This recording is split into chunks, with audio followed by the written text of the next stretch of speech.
Isang mapagpalang gabi po sa bawat isa.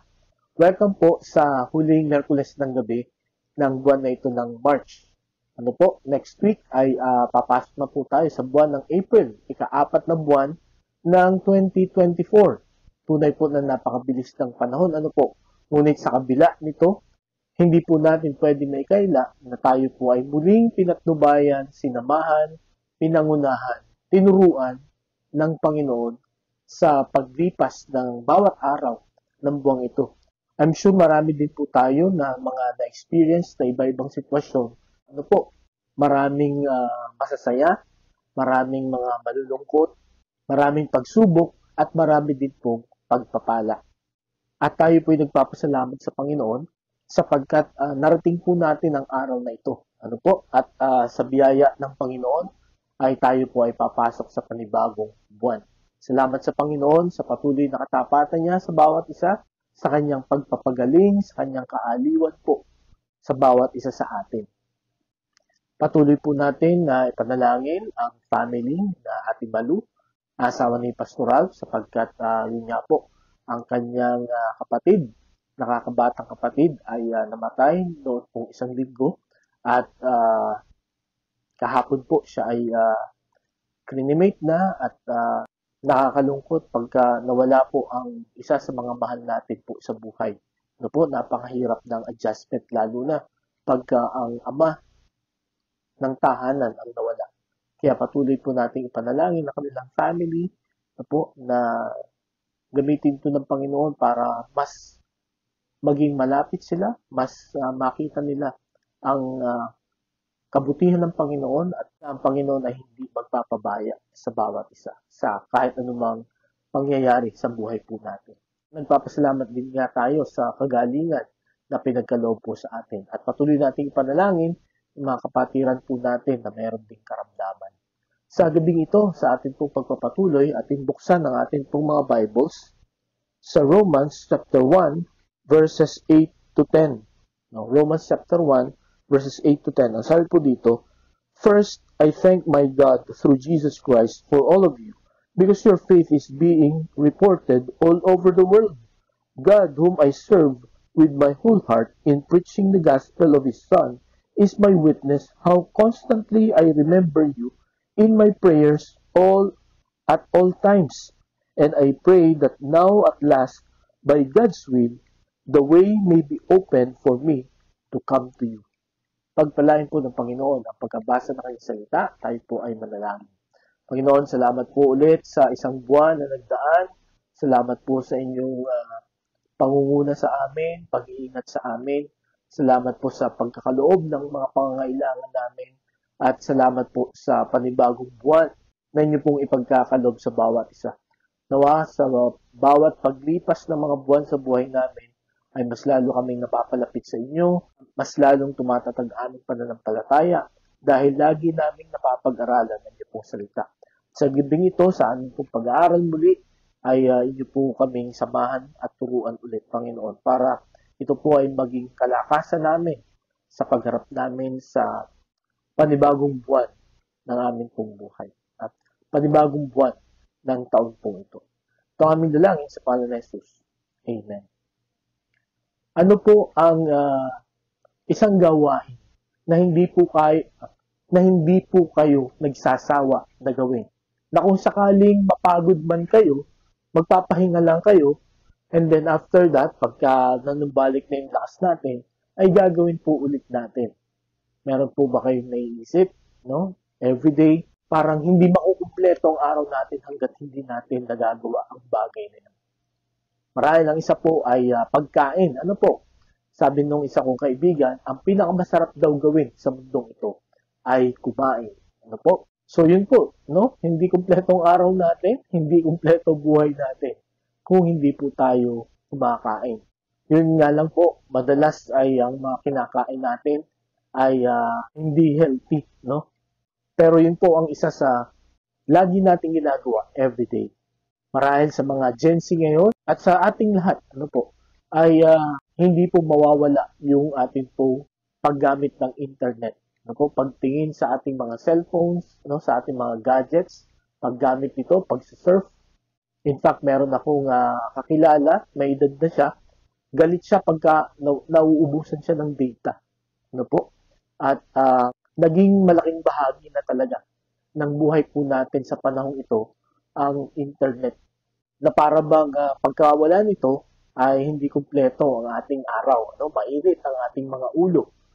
At dahil nga ngayon ay panahon ng bakasyon, madalas ang mga binubook ng mga hotels, ang isa sa mga hinahanap or ang isa sa mga requirement, dapat may Wi-Fi.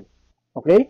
At pagka walang Wi-Fi, madalas ay hindi tinutuloy ang pagkuha or pagpunta sa lugar na yon. No? Hahanap pa ng iba na may Wi-Fi. So ilan lang po yan. I'm sure marami pa po kayong yung maiisip na mga halimbawa na mga bagay na ginagawa natin everyday, no, na hindi tayo nagsasawa na gawin. Sa ganito, ang atin pong pag-aaralan ay tungkol po sa isang tao na hindi siya nagsasawa na gawin ang bagay na ito na pag-aaralan po natin. Yan po ay ang pananalangin.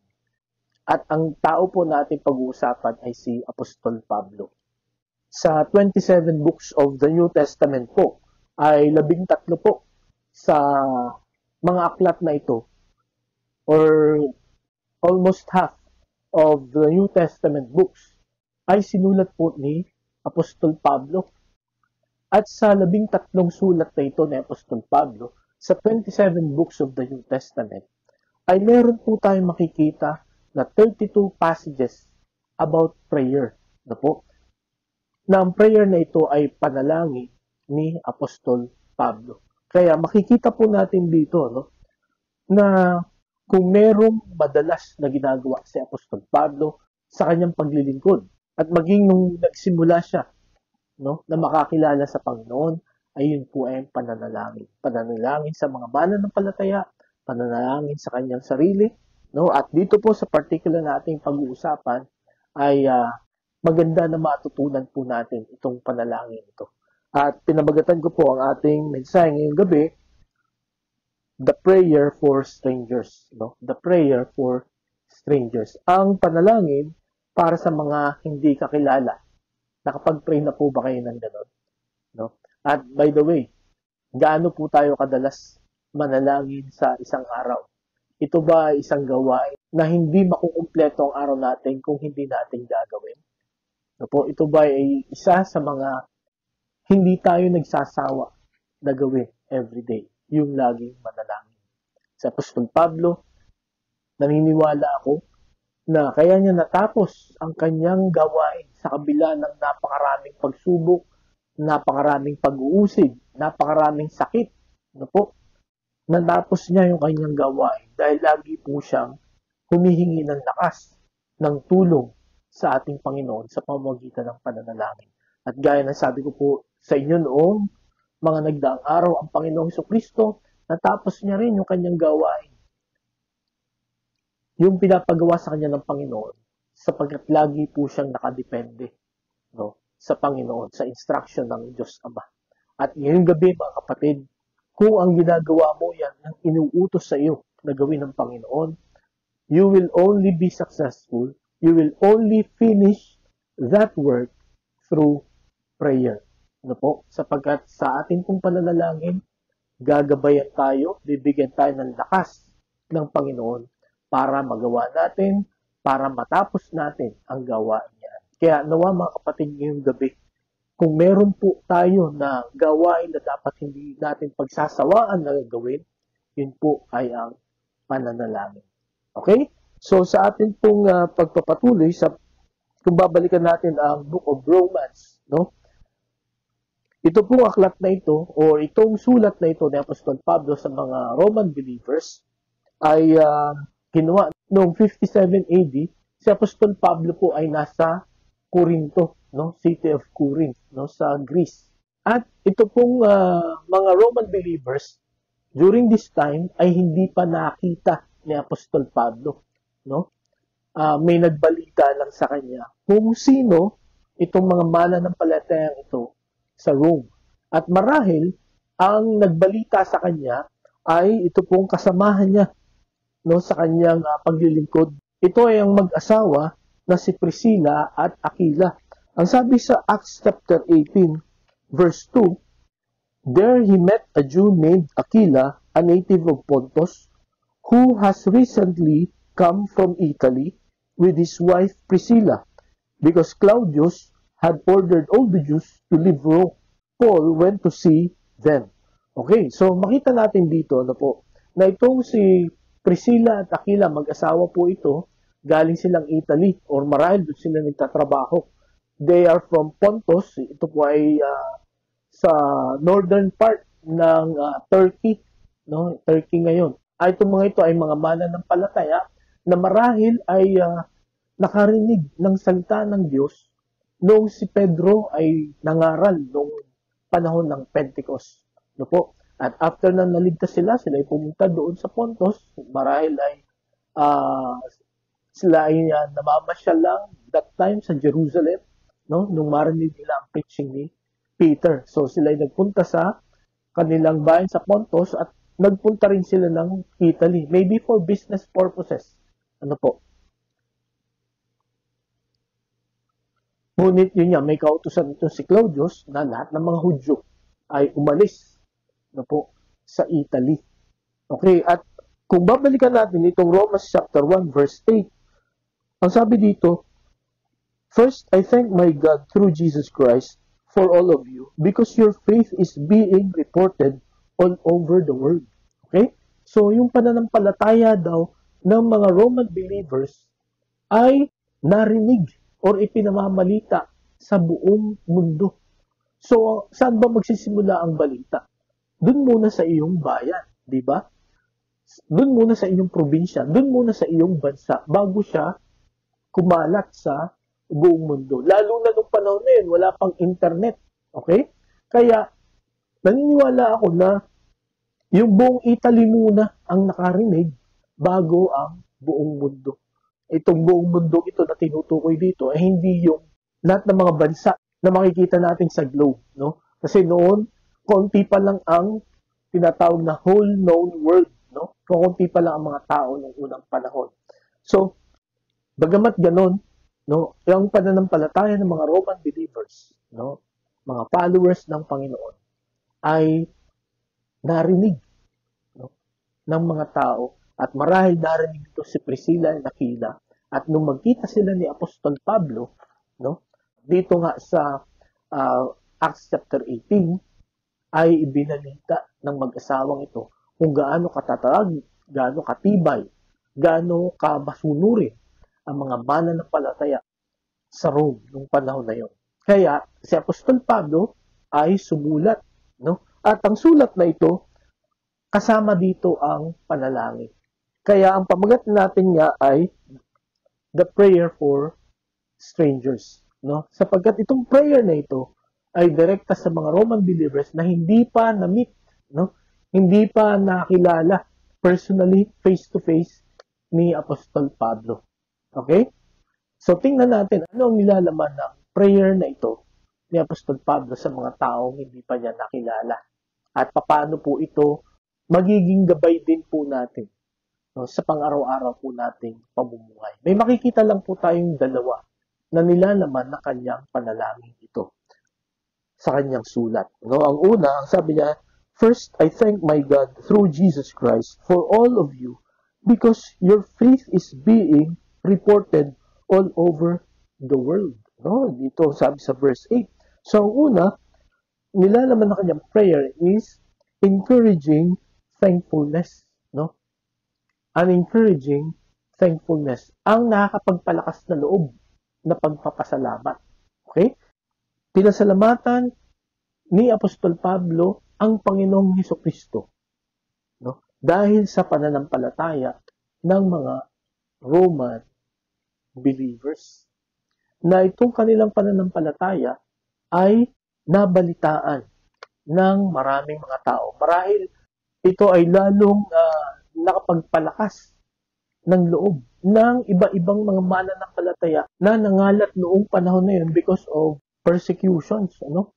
Na numabalitaan nila na itong mga Roman believers na ito sa kabila ng maraming against, no, sa pagsunod sa Panginoong Hesukristo, sila ay nananatili. And it became very encouraging to them. Sapagkat napakahirap nga, no, na sa kabila ng pagsunod mo sa Panginoon, ikaw ay inuusig, ikaw ay pinapahirapan, ikaw ay papatayin. Di po ba? Talagang magdadalawang isip tayo. Salamat sa Panginoon sapagkat yun nga, hindi po tayo nabuhay doon sa panahon na yun. No?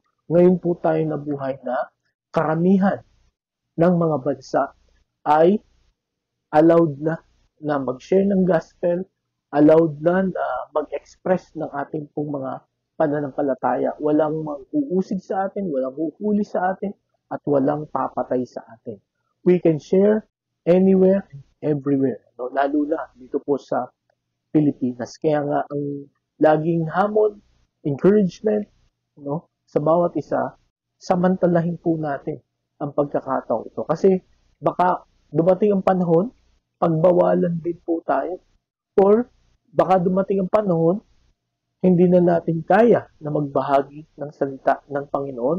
Hindi na natin kayang ipahayag ang ating pong pananampalataya sa Panginoong Hesukristo. So, ang talatang ito, no, itong verse 8, ay makikita natin na ang nilalaman ay ang pagpapasalamat ni Apostol Pablo sa Panginoong Hesukristo dahil sa pananampalataya ng mga Roman believers.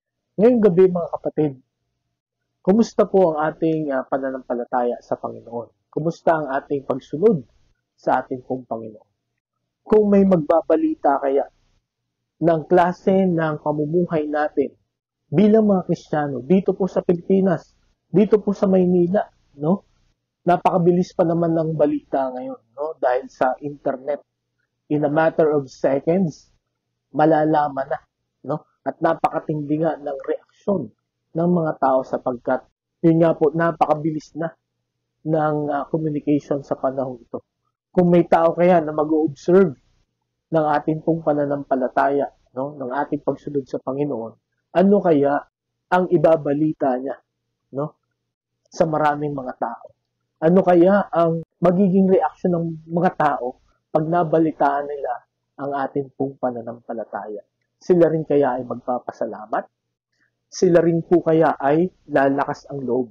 Lalo na dun sa mga mananampalataya na parang nagdadalawang isip, nagdududa na sa kanilang pananampalataya. Kaya mga kapatid, ang encouragement po ng panalangin ito ni Apostol Pablo na sa kabila na hindi niya kilala itong mga Roman believers, pero nabalitaan niya yung buhay nila. At naniniwala ako, no, na na-encourage si Apostol Pablo sapagkat sa bawat syudad na pinupuntahan ni Apostol Pablo, lagi po siyang inuusig. At isang malaking kagalakan po ng isang mananampalataya na nagsisikap maglingkod sa Panginoon, sumunod sa Panginoon, sa kabila ng mga pag-uusig, kahirapan, malaking encouragement na kahit hindi natin kilalang mga mananampalataya, sila ay nagpapatuloy. Ano po? Kaya hindi natin alam kung sino po ang pwedeng ma-encourage sa buhay natin. Kung sa kabila na maraming umaagaw ng ating atensyon, maraming umaagaw ng ating oras, no? Very demanding ang ating pong mga trabaho or requirements sa school, ay nagagawan pa rin natin ng paraan, no, na magkaroon ng oras para sa ating Panginoon. Napakalaking encouragement po yan. At yun nga po, hindi natin alam kung sino ang may encourage nito. Imagine, dito po, no, sa puntong ito, ang na-encourage ng buhay ng mga Roman believers sa kanilang pagtatapat ay si Apostol Pablo. At maraming hindi lang si Apostol Pablo, kundi yung kanya ring mga kasamahan, no, sa kanilang missionary journey. Na pagka inusig si Apostol Pablo, I'm sure kasama rin itong mga ito na inuusig. Sa gabing ito, ang nilalaman ng panalangin ni Apostol Pablo para sa mga mananampalatayang hindi niya kilala ay pasasalamat. No? Very encouraging thankfulness. At nawa mga kapatid, ngayong gabi, kung halimbawa may mabalitaan din tayo ng mga mananampalataya na nagtatapat sa kabila ng kahirapan, sa kabila ng mga pagsubok, nawa ito'y maging encouragement din sa atin. Nawa tayo po ay magpasalamat din sa Panginoon sapagkat hindi sila pinapabayaan ng Panginoon at ginagamit sila ng Panginoon para palakasin ang ating pong mga kalooban, at yung ating pong pananampalataya. Si Apostol Pablo, kahit hindi niya kilala, no, ay ipinanalangin niya sila, no? So ganun din po tayo, no? Pag may mga grupo ng mga mananampalataya na nabalitaan tayo na talagang nagtatapat sa Panginoon, ipag-pray po natin, no, sa Facebook, no, sa Instagram, no, marami pong nagpa-pop up diyan, no, ng mga news about the believers, kung ano kanilang mga ginagawa. Yung mga nag-share ng gospel, no po, sana kahit like lang ay gawin po natin dahil malaking encouragement po yun sa kanila. Okay po, so yun po ang una na makikita nating nilalaman ng panalangin ni Apostol Pablo para sa mga mananampalatayang hindi niya kakilala. Ang pangalawa, hindi lamang very encouraging thankfulness, but secondly, earnest desire to visit them. No? Earnest desire to visit them. Ang sabi dito, sa verse 9 hanggang 10, God whom I serve with my whole heart in preaching the gospel of His Son is my witness how constantly I remember you in my prayers at all times. And I pray that now at last, by God's will, the way may be open for me to come to you. So maraming beses na nagplano, no, nagbalak si Apostol Pablo na bisitahin sila. Marahil dahil nga sa report ni Priscilla and Aquila. Okay? Ngunit dahil nga sa mga persecutions, dahil sa mga dapat nilang unahin na share ng gospel, naantala, no, napopospone ang kanyang pagpunta doon. Pero ang maganda dito, ang sabi niya, I always pray. I constantly pray, no, that one day I can come there, no, I can visit you there. Bakit gusto niya na bisitahin ng mga Roman believers? Eh okay na naman na kanilang mga pananampalataya, di ba? Ang sabi dito sa verse 11 hanggang 13, ang sabi dito, I long to see you so that I may impart to you some spiritual gift to make you strong. That is, that you and I may be mutually encouraged by each other's faith. I do not want you to be unaware, brothers, that I planned many times to come to you, but have been prevented from doing so until now, in order that I might have a harvest among you, just as I have had among other Gentiles. Ang sabi doon, that I may impart some spiritual gifts, no? So that I can help you, no? To improve more, no? At noon, ay ang pagdating ng mga spiritual gifts o yung mga kakayahan ay sa pamagitan ng paglilay hands, no? Or pagpipray sa kanila. And then the Holy Spirit will pour the spiritual gifts. Sa panahon po natin, no po, maganda na ma-meet natin yung mga mananampalataya, no? Lalo na yung mga tapat, no, sa kabila ng mga pagsubok, sapagkat I'm sure marami po tayong matututunan, no? At marami pong mga bagay na magpapalakas po sa atin. Mas masarap kausap ang mga taong gano'n, no? Yung sa kabila ng pagsubok, sa kabila ng maraming hadlang, ay nagpapatuloy. At dito gusto niyang ma-meet ang mga believers na ito para mas matulungan pa niya, no, na mag-improve, no? Mas lalo pang tumatag ang kanilang pananampalataya. At ang maganda dito, ang sabi pa ni Apostol Pablo sa verse 12, that you and I may mutually encourage by each other's faith. Okay? So, hindi lamang si Apostol Pablo ang mag-i-encourage sa kanila, kundi kahit sila, no, ay ma-encourage din si Apostol Pablo. Kumbaga, give and take. Di po ba? Na kung ang ating thinking ay ang bawat isa ay ating ma-encourage, hindi mo na kailangan mag-demand, no? Na, encourage mo naman ako. Kasi kung ang lahat ng pag-iisip natin is to encourage others, walang maiiwanan, walang magdidemand, at walang magkakatampuhan. Di po ba? Sapagkat ang ating motivation ay palakasin ng loob, no? Tulungan ang bawat isa, lalo na ang mga nanghihina. At ito po ang purpose ni Apostol Pablo. Ito ang kanyang earnest desire to visit them, no? To help them, to strengthen them, no? At para din sa kanya, maging malakas din siya. During this time, dito po nung sinulat ito ni Apostol Pablo, gaya ng napag-aralan natin noon, wala pang masyadong pagsubok, no? Dito sa Rome, no? Kasi bata pa dito si Nero, 16 years old pa lang, no? At nakita natin, no, sa mga susunod na mga taon yun na naging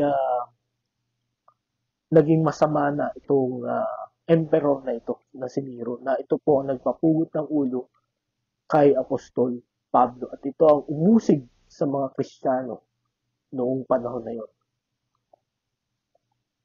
So, ang isa sa mga dahilan ayon sa mga Bible experts kung bakit gusto niya na makita ang mga Roman believers is to prepare them, no, sa darating na mga pagsubok. Gusto niyang turuan sila, i-disciple pa sila, no, palakasin pa ang kanilang pananampalataya. Para sa pagdating ng mga pagsubok, hindi po sila mag-quit, no?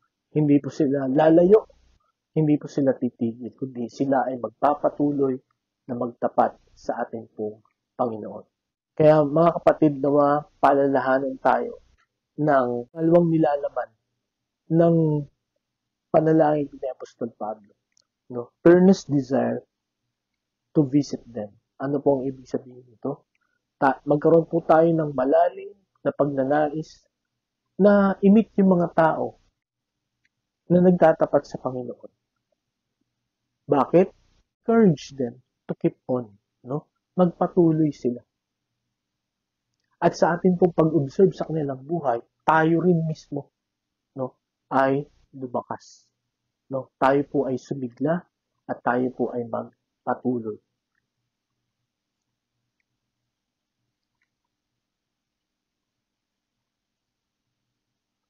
At para po mangyari ang mga bagay nito, kailangan po nating humingi ng tulong sa Panginoon parati, no? Sapagkat ang diablo gagawa siya ng paraan para hindi tayo makapagpatuloy sa Panginoon, para hindi natin ma-meet yung mga tao na makapagpalakas sa atin, hindi natin ma-meet yung mga tao na pwede nating palakasin din, no? Sa pamamagitan ng karunungan at kapangyarihan ng Panginoon. Kaya kailangan po nating ipanalangin parati, no? Panalangin natin everyday, no, na magpasalamat tayo sa mga mananampalataya na nagpapatuloy at ipag-pray din natin na nawa magkaroon tayo ng pagkakataon to encourage them. At ganun din sila, ma-encourage din po tayo. Sa gabing ito, meron po ba kayo kilala or kahit hindi natin kilala na mananampalataya, no, na dumadanas ng pagsubok na kailangan po nating i-encourage? Or sa gabi ito mga kapatid, kung ikaw ay nakikinig, no, nanonood ng magbabahagi ng salita ng Diyos, marahil ikaw ay nadi-discourage na, ikaw ay gusto nang mag-quit sa iyong pananampalataya, nawa ang salita ng Diyos ay magpalakas sa iyo uli.